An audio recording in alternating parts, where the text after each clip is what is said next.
महाराष्ट्र में कल वोटिंग से पहले ही आज तब बहुत बड़ा विवाद खड़ा हो गया जब पालघर के विवांता होटल से 9 लाख रुपए बरामद होने की खबर आई। ये कहना है अगाड़ी के नेता कह रहे हैं कि 9 लाख रुपए बरामद किए गए हैं।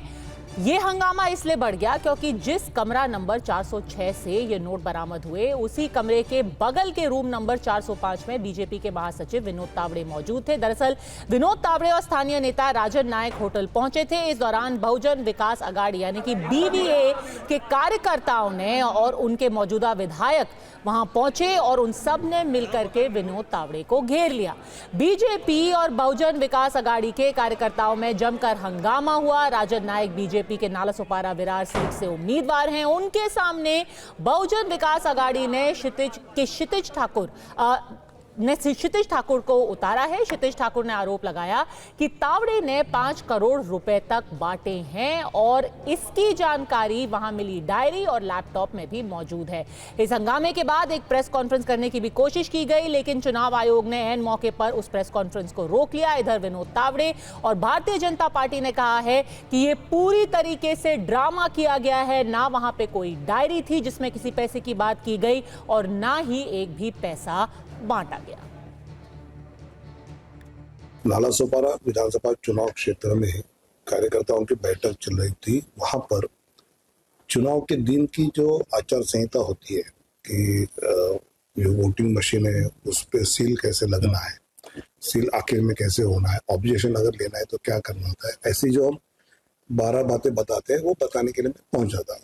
सामने वाला जो पार्टी हमारे मित्र पक्ष है, इधर अप्पा ठाकुर जी है या क्षितिज है, उनके कार्यकर्ताओं को लगा के हम पैसे बांट रहे हैं। तो चुनाव आयोग उसकी इंक्वायरी करे, पुलिस इंक्वायरी करे, सीसीटीव्ही फुटेज ले तो उसमें वास्तव जो है तुळजाभवानीच्या दर्शनाला येताना देखील माझी बॅग तपासली गेली। बॅगेमध्ये तर काय सापडलं नाही। विनोद तावडेंच्या बॅगेत पैसे सापडले आता तुमच्याकडनं कळलं। तसंच काल अनिल देशमुखांवरती जो हल्ला झाला हे दगड तपासण्याचं काम कोणी करायचं होतं, म्हणूनच मी आई तुळजाभवानीला साकडं घातलंय की ही सगळी भ्रष्ट आणि दहशतवादी राजवट एकदा या राज्यातून खत्म करून टाक। अरे इधर तो अभी पैसे मिले भी है, इलेक्शन कमिश्नर को उन्होंने डिक्लेयर करना है, तो बैग में पैसे है, डायरी है, जिसको कितना दिया है वो नाम लिखे हुए हैं। कितना पैसा बटा हुआ है? 5 करोड़ लेके आने वाले थे, ऐसा बीजेपी के ही नेता ने मुझे बोला था। अच्छा, कहीं ऊपर से कोई प्रेशर आ रहा है, दबाव बनाया जा रहा है आपके ऊपर? होगा ही, पुलिस प्रशासन और इलेक्शन कमीशन तो दबाव के नीचे ही काम करता है। अशा पक्षाच्या एवढ्या नॅशनल लीडरच्या बद्दल असा आरोप होतोय आणि तो व्हिडिओ चॅनलवाल्यांनी आम्हाला कसं कळणार? मी तर बारामतीत आहे, पण चॅनलवाल्यांच्याकडून तो पाठवला जातोय। तुम्ही प्रश्न विचारताय, हे धक्कादायक आहे आणि कुठल्याही सशक्त लोकशाहीसाठी अतिशय घातक आहे। जर पैसे वाटूनच लोकांनी जर निवडून यायचं असेल तर आमच्यासारख्या लोकांनी काय करायचं?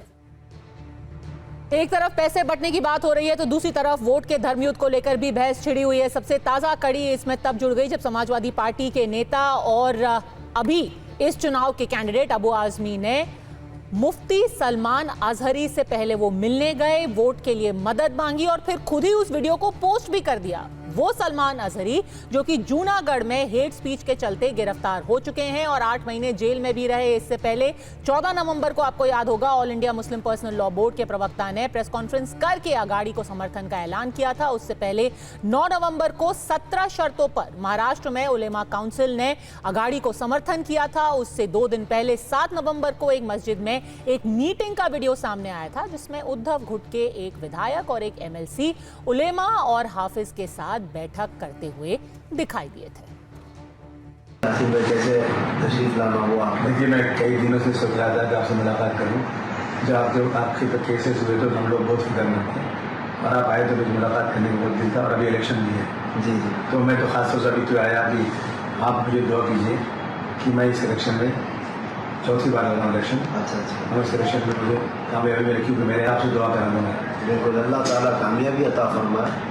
आप जिस तरह से सियासत में आगे बढ़ रहे हैं, यहाँ पहले से भी आपका रिकॉर्ड है, आप सिटिंग एमएलए रहे हैं, लेकिन कासिम भाई मैं आपके सामने खुल करके इजहार भी करता हूँ। जी, बस मैं इतना चाहता हूँ कि मेरा मिशन है नामूस रिसालत की हिफाजत। तो बस हमको ये आश्वासन दे दीजिए कि तो इस सिलसिले में आप क्या करेंगे? देखिए हमारे यहाँ से कम 100 बार सरकार से सड़क पे डिमांड कर चुका हूँ कि हुजूर सल्लल्लाहु अलैहि वसल्लम, मैं हमेशा कहता हूँ दुनिया में जितने लोग हैं एहतराम के काबिल, मैं सबको मानता हूँ मगर मुस्तफ़ा के बारे में बस। हुजूर सल्लल्लाहु अलैहि वसल्लम के खिलाफ अगर किसी ने गलत अल्फाज से नवाजा तो उसको ये जो आपका 153A है या कुछ ये बिल्कुल बेकार है।